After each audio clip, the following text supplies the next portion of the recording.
Hello, everyone. So, we want to thank Dan for taking time out of his day to discuss with BIPOC Connect. Last week was eventful, to say the least. So, just a bit of information, and then Dan, you're more than welcome to expand if you'd like.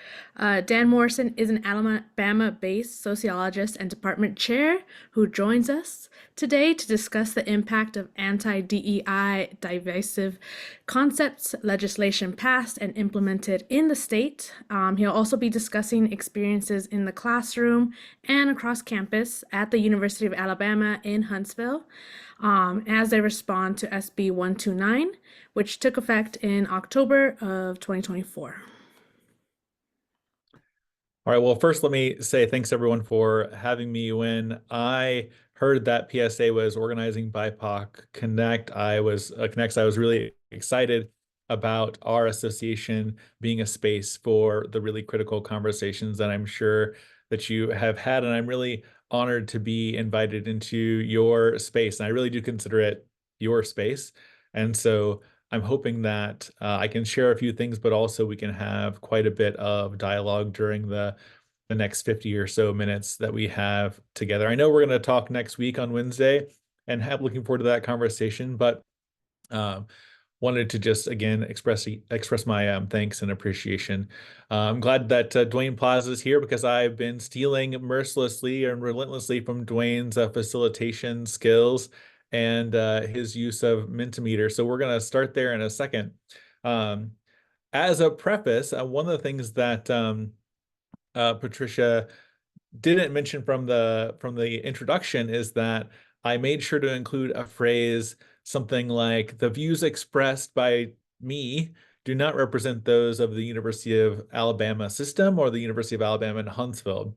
And I want to reiterate that here because one, we're being recorded, and two, because I think that gives you a sense of the kind of environment that many of us are living in here in the state of Alabama. So I want to unpack that a little bit more as we go through the rest of this hour, but also just to frame our conversation for any of the people who might be listening in the future who want to make a claim about how I'm somehow representing the viewpoints of the University of Alabama system or University of Alabama in Huntsville. I'm reminded of a radio show I used to listen to a long time ago that had a disclaimer, and it said, the views expressed here are well-reasoned and insightful, so obviously they are not those of the University of Wisconsin system or its affiliates.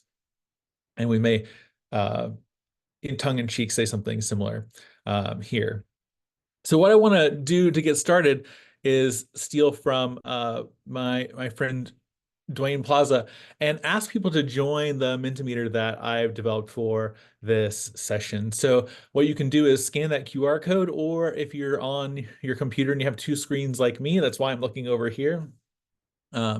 You can go to scan the QR code or go to menti.com and use the code listed there, 3898 1322, and you'll join the presentation here. So what I want to do today is make sure that I understand a little bit more about the folks who are in the room. Obviously, if we had more people, we'd have a greater diversity of responses to these questions that I have to get us started. But in any case, wanted to just to start with this to get a sense of where people are at. So the instructions are going to stay on the screen. So in case you haven't been able to scan the QR code, you can still join. So I just like to ask, who do we have in the room? Share what you come into the space with. That could be aspects of your identity. That could be a role that you occupy, anything like that. And would love to know more about who has joined us, since I don't know everyone personally on the call so far. And these are anonymous, so you can be as open as you'd like.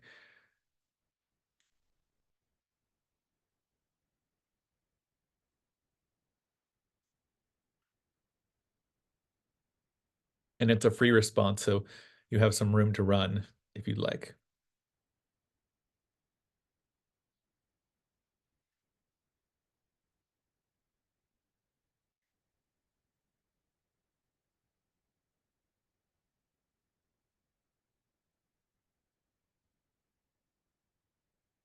Okay, Oregon State, fear of the changes maybe coming to OSU and teaching. Latina instructor, yes, in a rural and conservative community. Teaching DEI, yeah.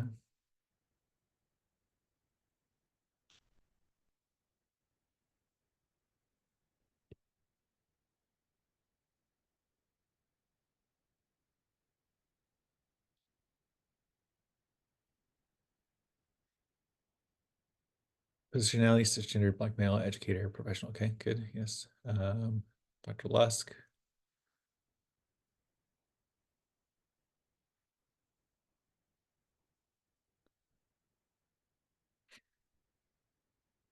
Ah, okay. Tanya, interim vice chancellor for equity and inclusion. So you are right in the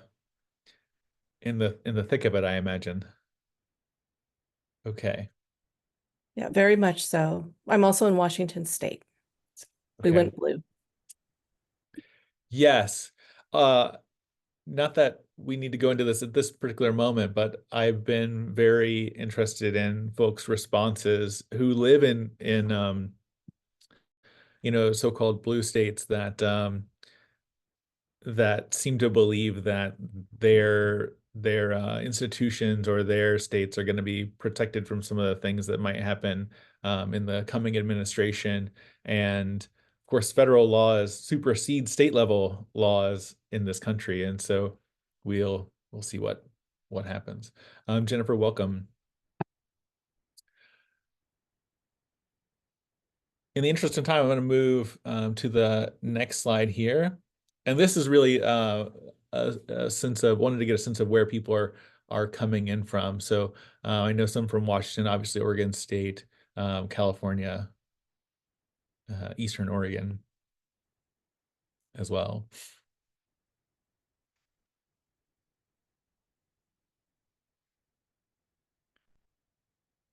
This is what I just said about federal legislation is not to say there aren't important, regional and state level variations, of course, in various policies. And the federal government doesn't control everything that happens at the state levels, but still worthwhile to keep an eye on both our state and our federal policies.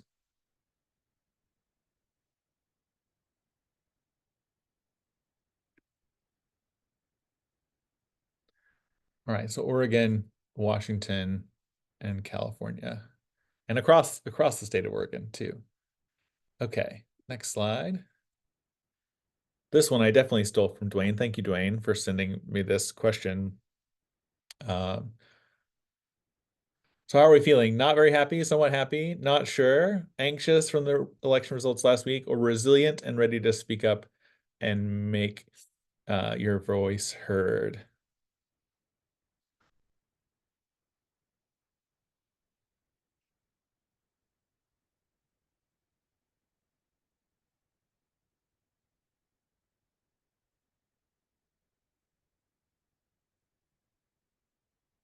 And those of you who are anxious, I certainly understand that. Many of us, I think, had a moment or even an extended moment, several days of feeling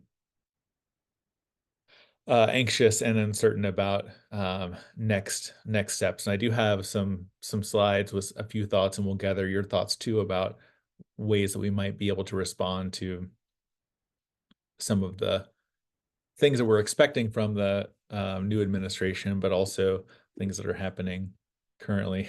Is NUM a response? Yeah, I think NUM is a response, Jarvez, for sure. So a couple anxious, a couple resilient, a couple not very happy, and one still not sure. Maybe that was Jarvez. So how do you believe, or how do you think the election of Donald Trump, oh, sorry, that's a typo, Donald Trump will affect you or members of your family? And this again is a free response question.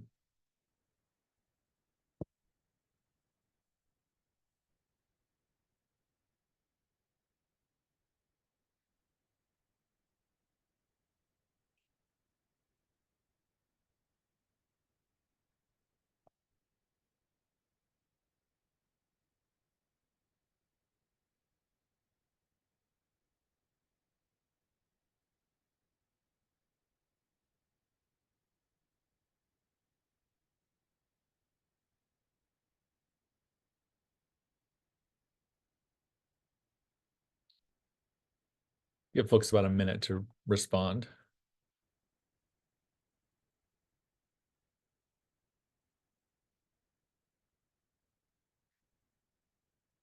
Yeah, worried about increased, aggressive racist behavior. Understandable.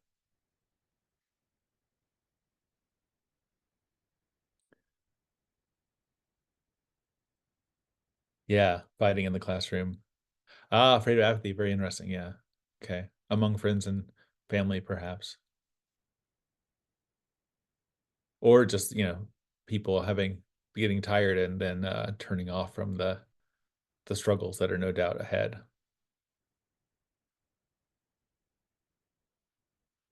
Yeah. Aggression that would increase, for people of color, economic policy changes. Yeah, yeah. Who are really going to be felt by people who are already marginalized and struggling. We can allow some new responses here. Extended family who are undocumented, right, or have green cards. Kids, when the DOE gets cut. If the Affordable Care Act gets repealed, we'll have untold numbers of people who are cut off from health care. Deportation, that's deportation, right? Racism, microaggression, psychological harm, physical harm. Yeah, of course, there's the promises of deportation for millions of undocumented people in the US. Dangerous interpretations of free speech. Yeah, yeah. These are all real, and all things that many of these I've been thinking of myself, and of course we're experiencing as well here in the state of Alabama. And just as a maybe preview of some things to come, what is your strategy to be resilient? Sorry, I have a problem with spelling. Resilient, given that Trump will be inaugurated in January.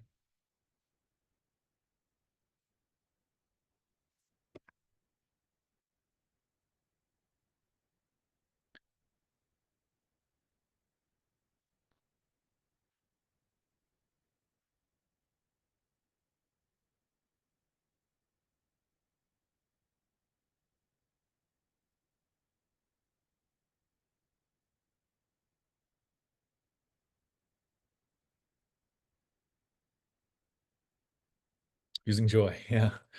Finding joy. We need it.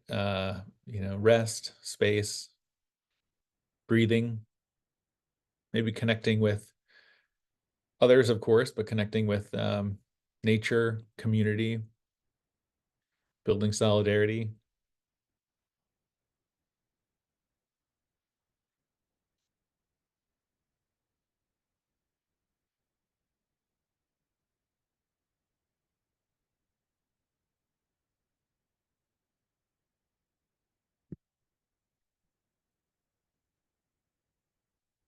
Moving from self-soothing, into healthy activism and advocacy, right? Seeking out allies.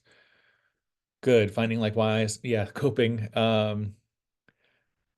Maybe I'm alone in this, but I'm sure there may be other people who just had to take a couple of days to just sort of settle into the reality that this person is coming back into office, and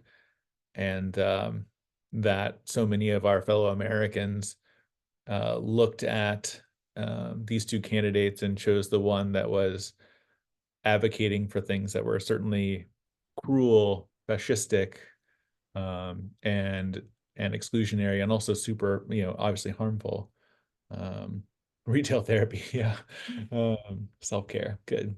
Yeah, and I'm Well, going to jump in and actually share verbally too. I don't know, only limited, but I think it's important for our group in particular to hear this because many of us study race and racism, specifically, or the intersections of race, class, and gender. It's really easy to intellectualize and do the thing that all the pundits are doing right now.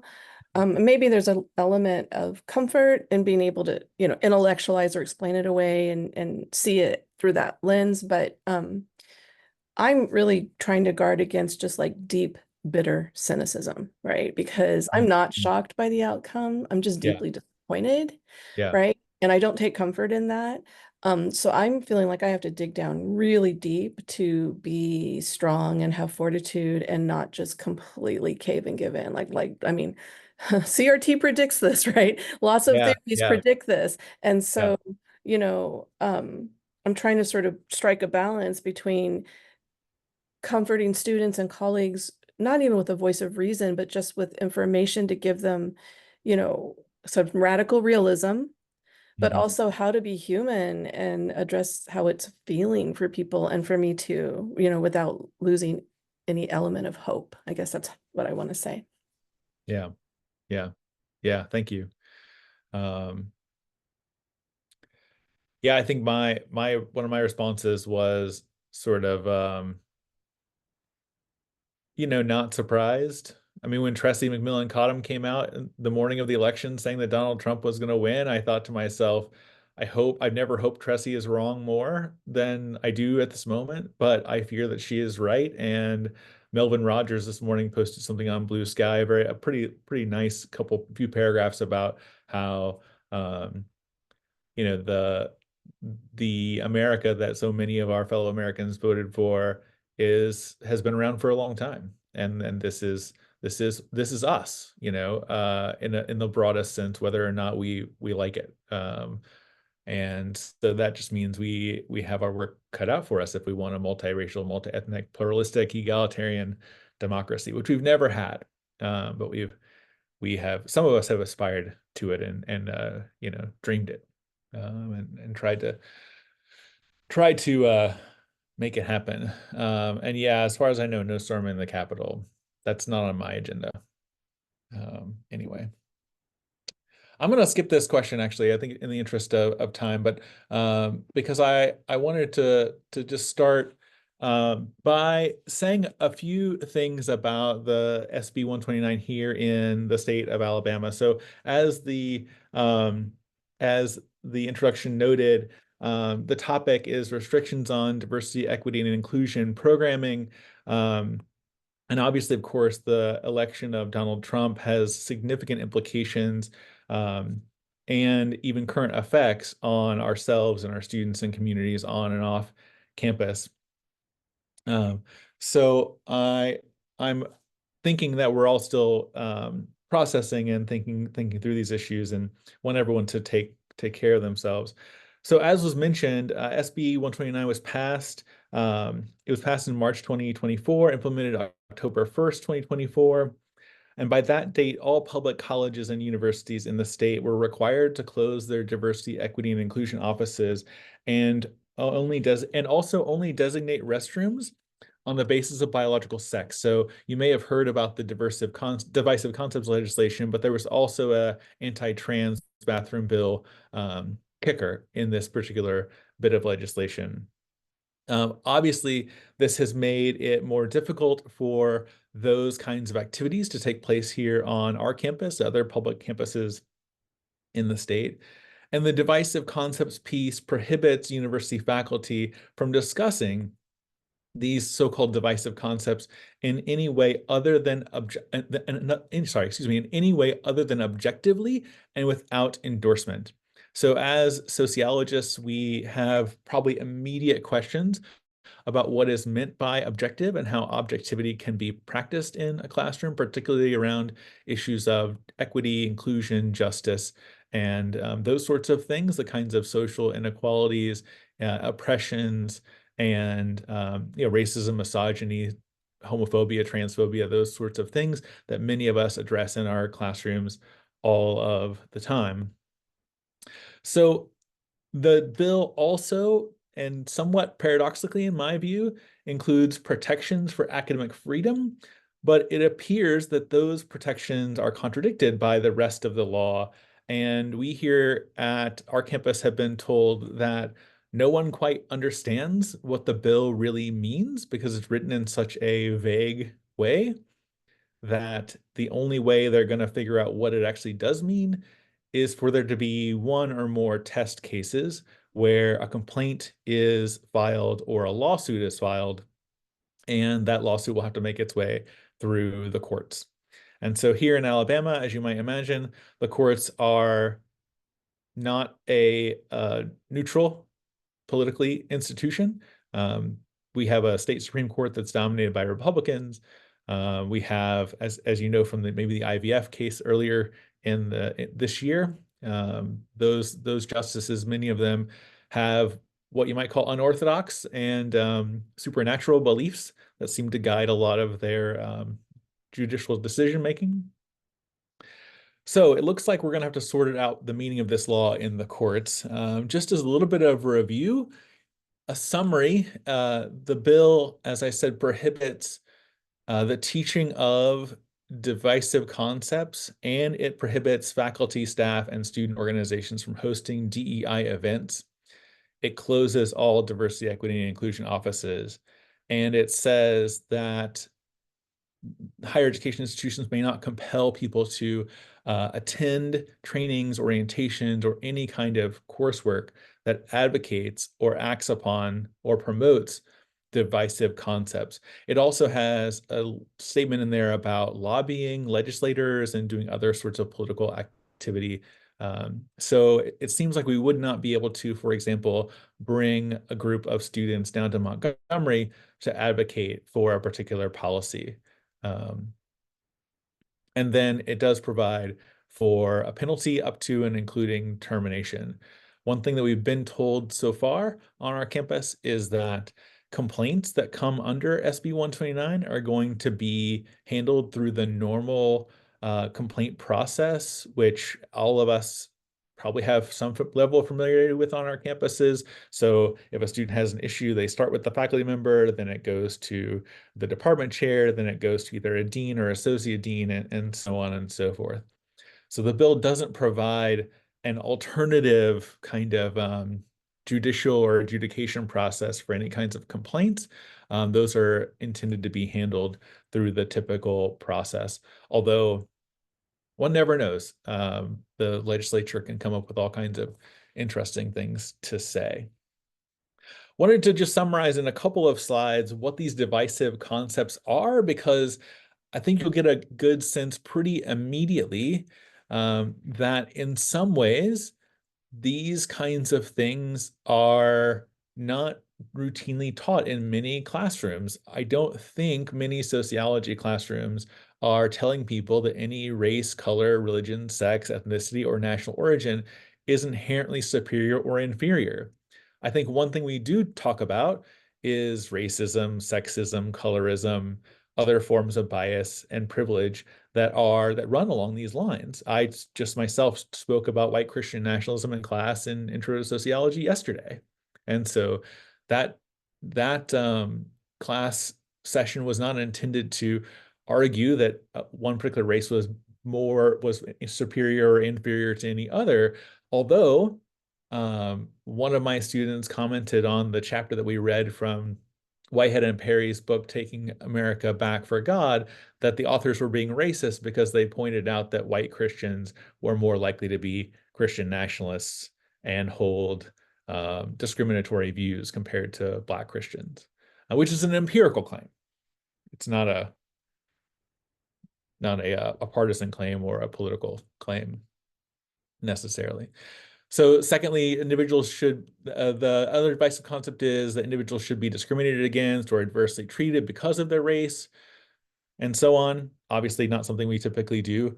But here again, this is an issue of when a group or individuals who have been accustomed to experiencing privilege in our society, often when they're confronted with information that challenges that privilege or makes them uncomfortable, which is another one of these principles here in this law, that can seem like oppression, right? So if you're used to privilege, being treated in an equal manner or an equitable manner can seem like discrimination, something that I think people who study racism and discrimination and CRT know quite well.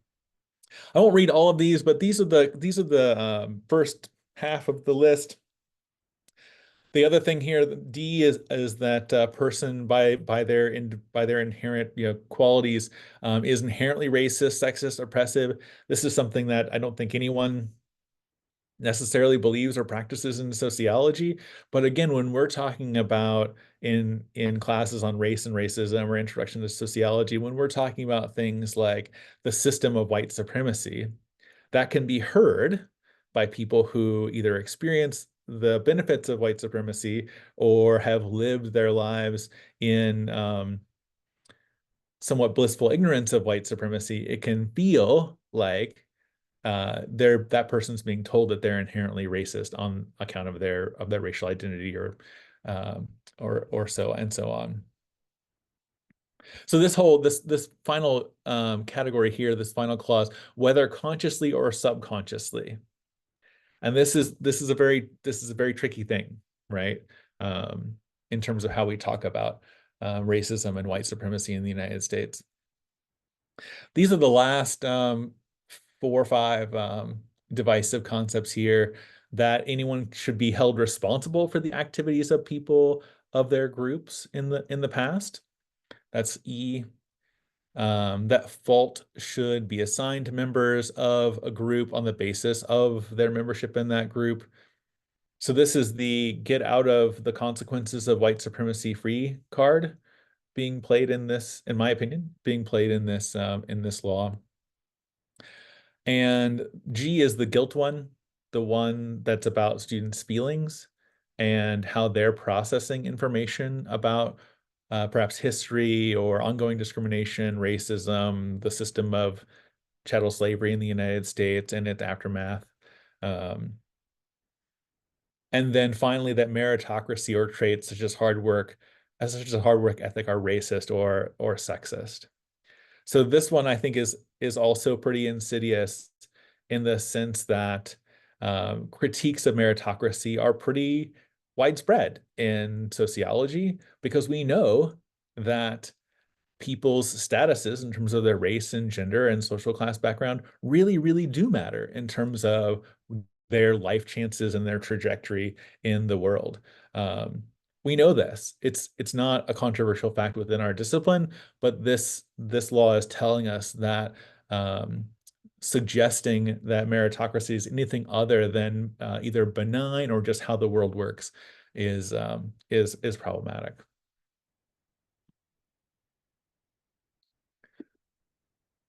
Okay, let me stop there for a second and say a little bit about what has happened on our campus since this law was passed. And so during the summer of 2024, our Office of Diversity, Equity, and Inclusion was closed, and then it was reopened as the Office of Access, Connections, and Engagement. To my knowledge, none of the staff members who were working in that group or the vice president were fired or removed from their position. So everyone still has a job. That job just looks significantly different than it did before because that office is no longer allowed to create programming that is specific to a particular racial or gender or race and gender group or other minority, like a sexual and gender minority, for example. So they can no longer sponsor programming specifically for race and ethnic minority students, queer or trans students, and other groups. That means that they have had to really scramble to find a way to either alter existing programming or past programming in order to comply with the new standards, or they've had to simply stop doing a lot of the things that they were doing to support those students. Now, just a little bit of background, the University of Alabama in Huntsville has approximately 8,500 students. It's a pretty racially and ethnically diverse campus, perhaps not racially and ethnically diverse in terms of like California standards, but for Alabama, pretty racially and ethnically diverse. And we certainly have quite a number of queer and trans and non-binary, gender non-conforming students on our campus as well. These are the students, in addition to the Black students and the other students of color on campus that I and my colleagues are particularly concerned about, and I can say a bit more about the impacts of these laws in just a second.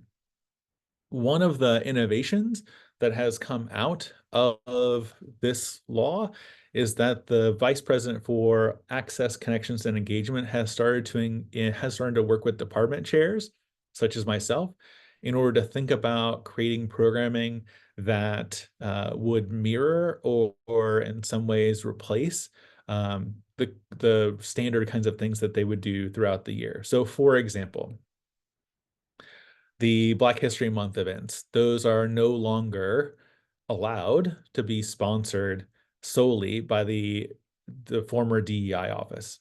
And so what the vice president for access, connections, and engagement has done is asked me if the sociology department will be willing to co-sponsor university-wide events.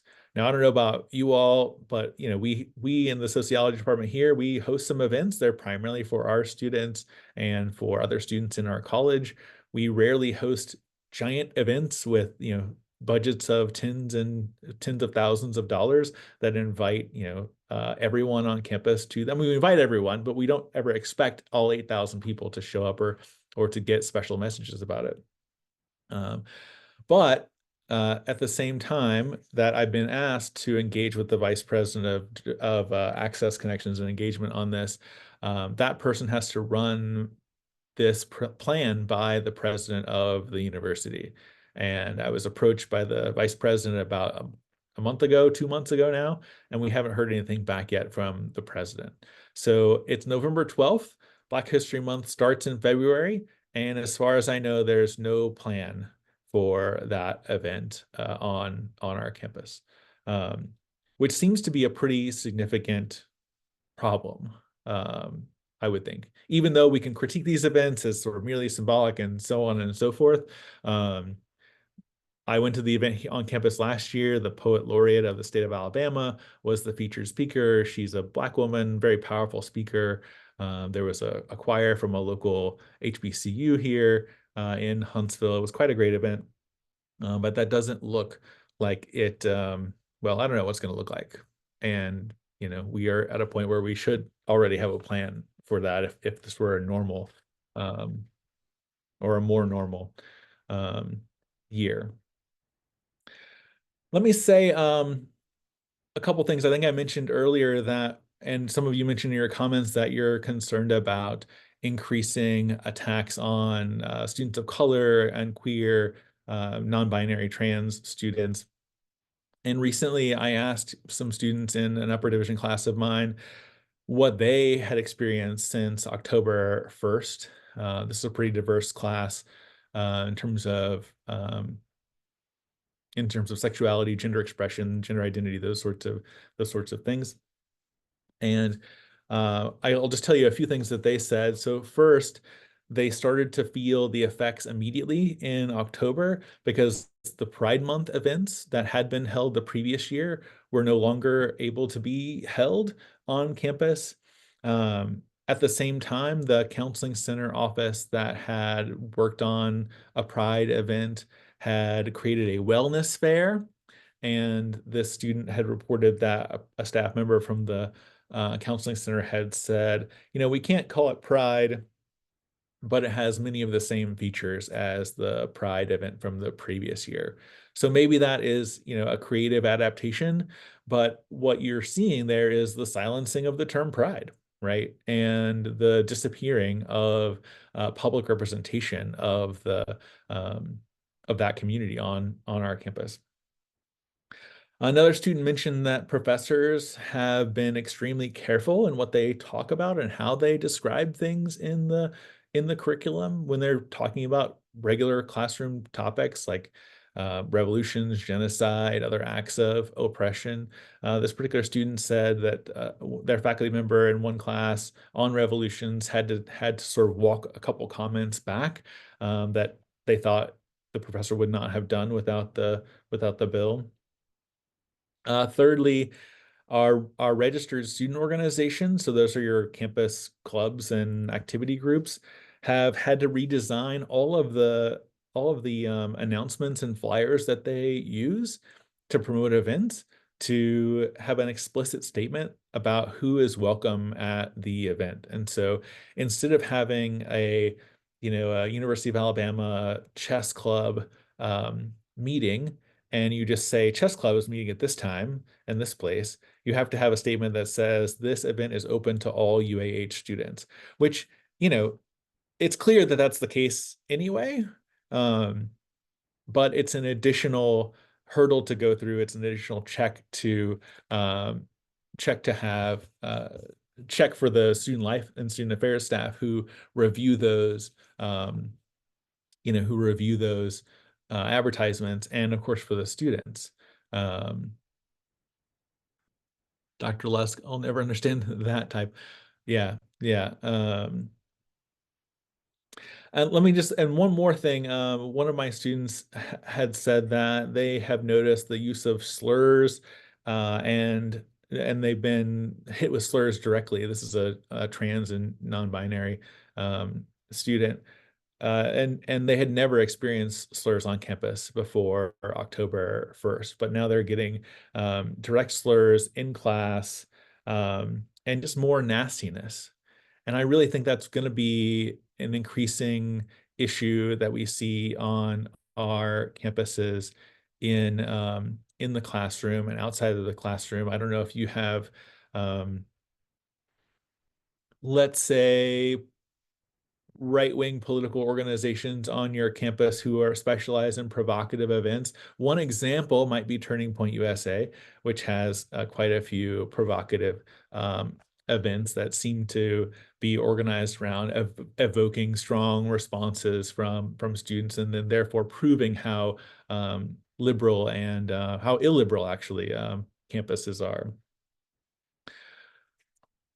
Let me turn to another thing. This wasn't necessarily originally kind of what I was thinking of talking about, but I wanted to say something about institutional neutrality policies, since this is a thing that has really gained a lot of momentum after the Divisive Concepts legislation wave hit.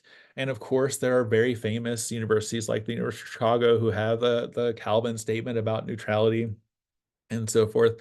That statement has been critiqued and discussed a lot. There was a recent article in the Chronicle of Higher Education arguing that there really is no such thing as institutional neutrality, and certainly the University of Chicago doesn't have that, because they are really, they're against pro-Palestine demonstrators and demonstrations, and the argument that author made was that withdrawing endowment funds from Israeli companies is not the same thing as harming Israel or the state of Israel. It's actually, withdrawing that money would actually be more neutral than what's happening now. Here is an excerpt from the institutional neutrality statement at the University of Alabama system, which applies to my campus. This is just one paragraph in a 3-page statement, but I wanted to highlight it because it is, in my opinion, chilling.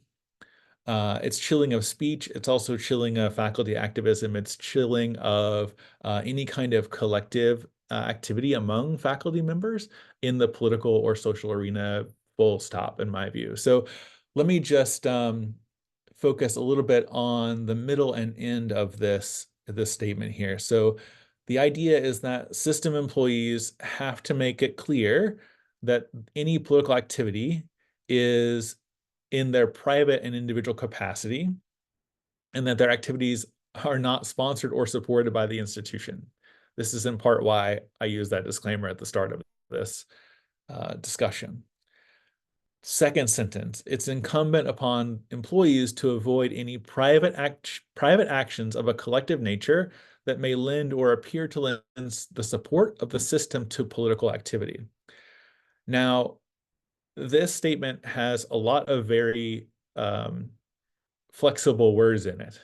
And also the definition of political does not appear anywhere in this document. So I like to personally distinguish between actions that are political and actions that are partisan. So for example, in my classes, I will never say something like, you should vote for the X party candidate because they have the best policies. I will never say that. My role as a sociologist is to analyze policies and to discuss their implications and their effects on actual people.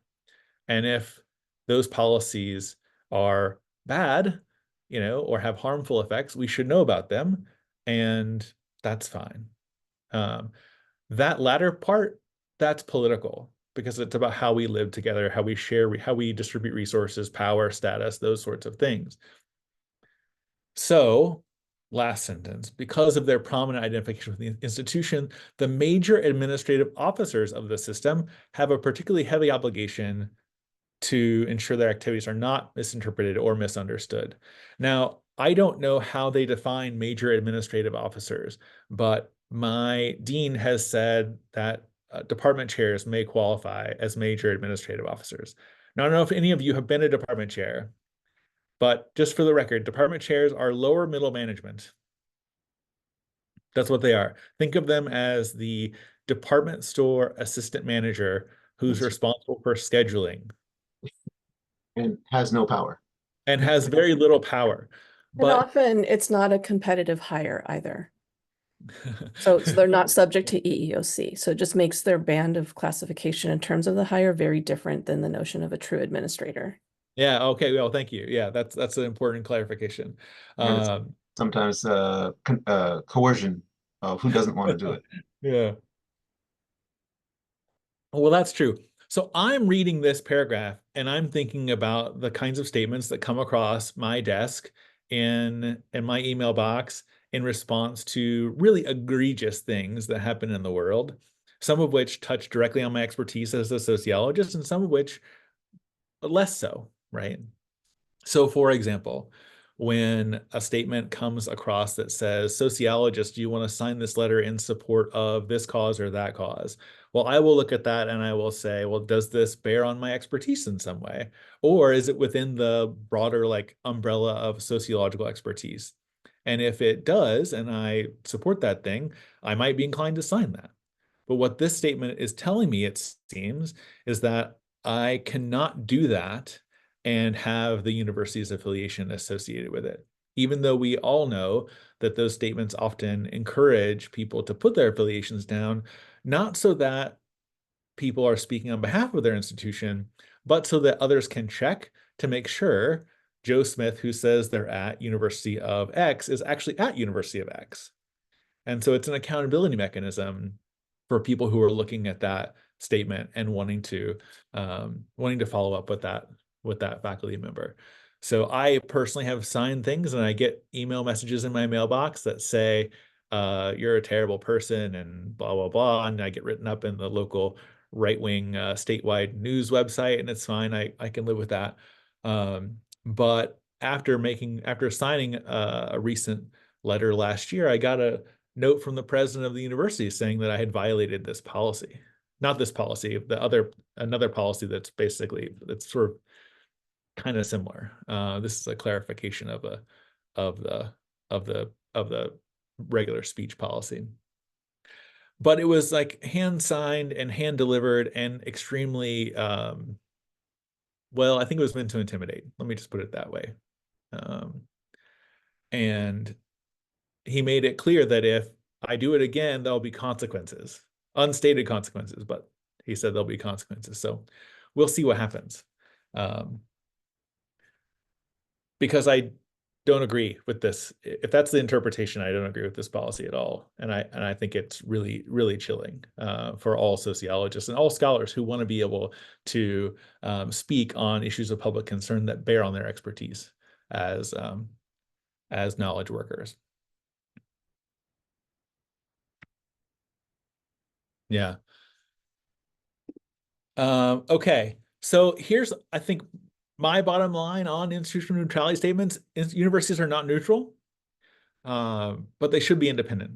And so they should be independent of outside partisan political influence, legislation like the Divisive Concepts legislation, institutional neutrality statements, these kinds of things, in my view, are efforts to stifle the speech of faculty and students and staff. And when it's an institutional policy, it's, in my view, an attempt to comply in advance with what I believe will be increasingly draconian and even fascistic measures that will be taken by the incoming administration. I think that's a pretty safe thing to say. Unfortunately, chilling and awful, but I think it's pretty accurate.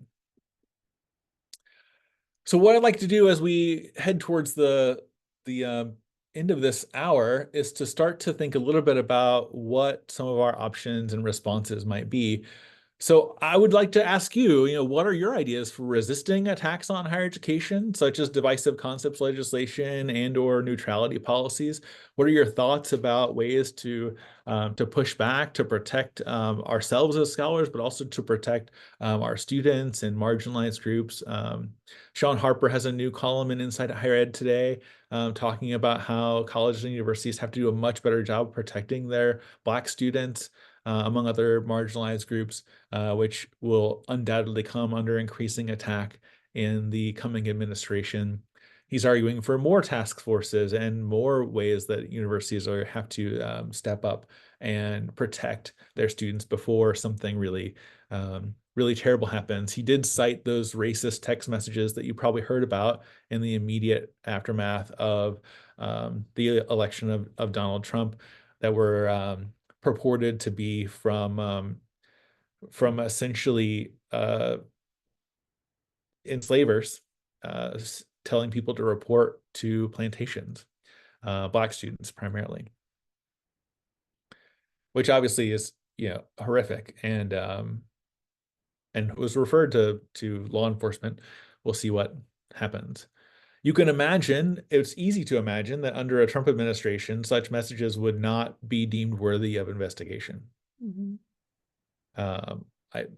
It would be easy to see how an institution might be encouraged to see that as free speech and not harassment and just horrifically awful behavior.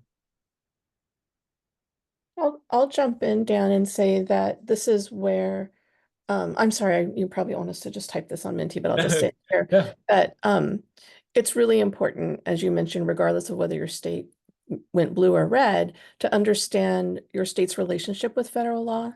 So Right. some of our public universities are not bound to particular restrictions even when we receive federal dollars, right? So like the issue around divestment, some universities in other states could not entertain that idea because they would lose funding. That's not true in Washington State.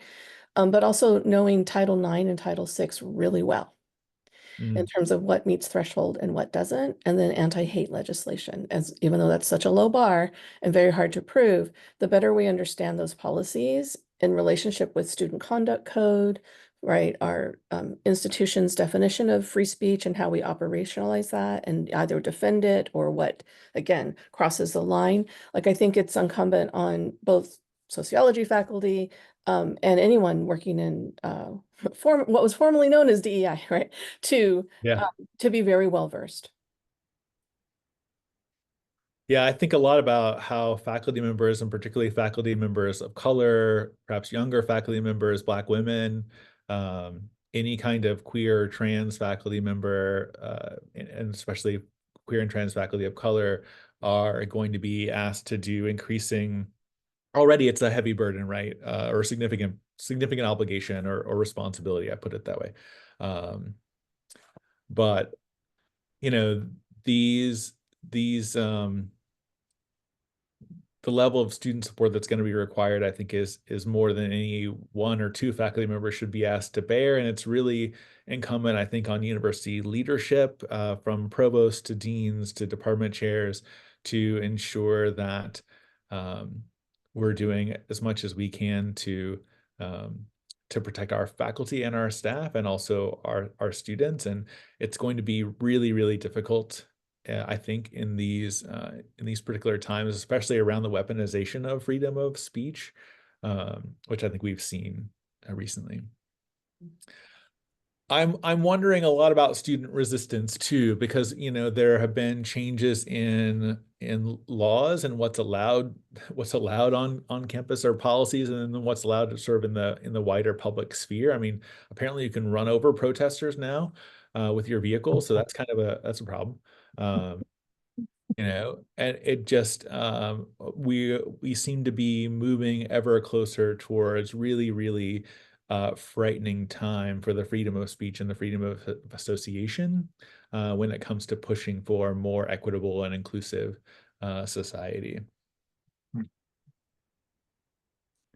Yeah, so this is why this is why they moved to cut African American affirmative action and cut DOE. Yeah, I mean, if you look at Project 2025, they want to get rid of all area studies and gender studies, Black studies, Asian studies, those sorts of things. Precisely the kinds of disciplines or interdisciplines that encourage students to think differently and critically about society. I think the role, I mean, sociology and the study of social movements and social change is certainly super important. Highlight these policies in my courses, inform my students. Yeah, is certainly, what we do is important always, but being a space where students can think differently and imagine a more inclusive and just and democratic university, one that really does provide a forum for and a form for experimentation and thinking new thoughts about how to organize social life. I think is an important thing for us to do. Yeah, we'll see if there's more student-led resistance. I think, So Dan, oh, go my ahead, Dan. experience has been that I don't have issues with the students who choose to take my class. In other words, some students who come the first 2 days or whatever and then will drop out of my class, I never see again, and I don't really worry about that. Yeah. But the students who actually stick around, in my years of teaching, I've never had situations where let's call it a right-wing student shows up in my class and wants to just be there and just be antagonistic towards me the whole class. I've never had that.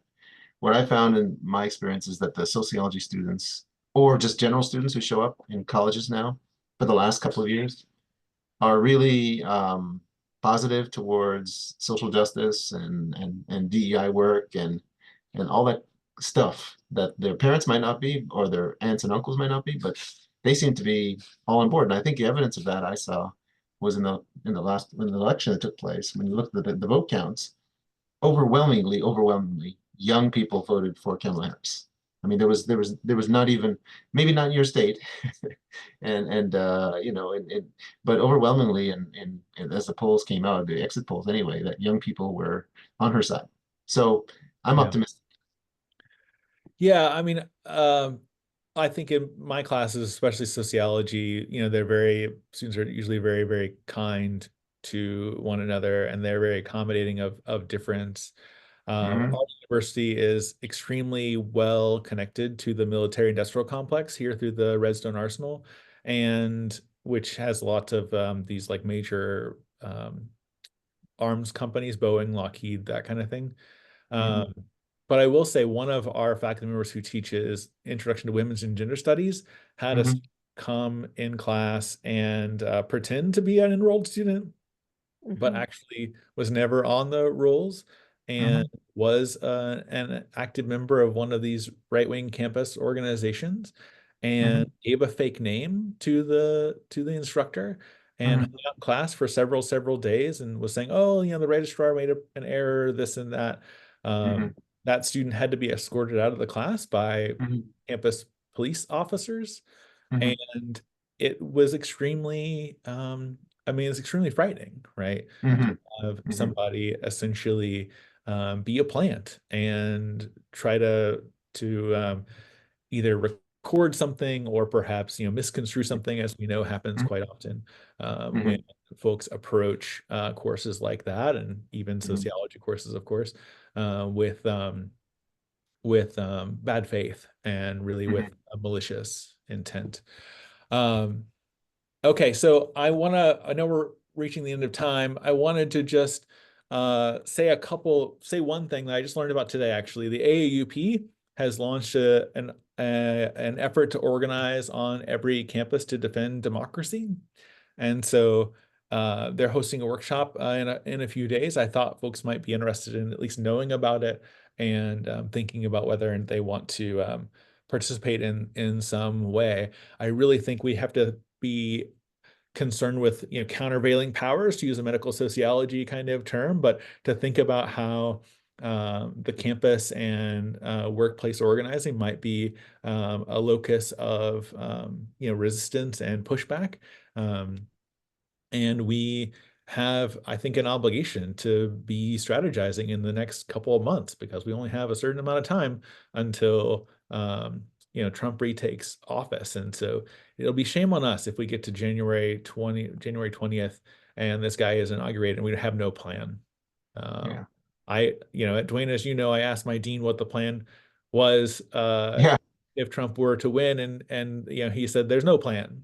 And the trustees actually really like the idea of a Trump administration. Well, I'm not sure they're going to like it much when he actually gets into office, and if he follows through on the plans that he has, it's going to be very bad for pretty much all of us, but of course worse for some than others. Okay, I have to go because I have students at my door. So thanks again, everybody, and I really appreciate the time, and I'll see you all on next Wednesday. Thank you so much, Dan. Thanks, Dan. Thanks, everyone. See you next week. Thanks, Dan.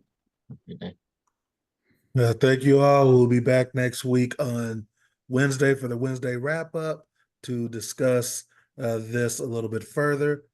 So make sure you're back here and prepared for that. And the calendar invite will be coming out soon. That includes the link to this recording. So if you're watching this recording and you weren't able to make it at the earlier time today, don't worry about it. You are going to have it in your inbox very, very soon. So thank you to all. Thank you, everyone. And, we'll see everyone soon. Thanks, Okay, everyone. thanks. Hope your day goes well. Thanks, Dan.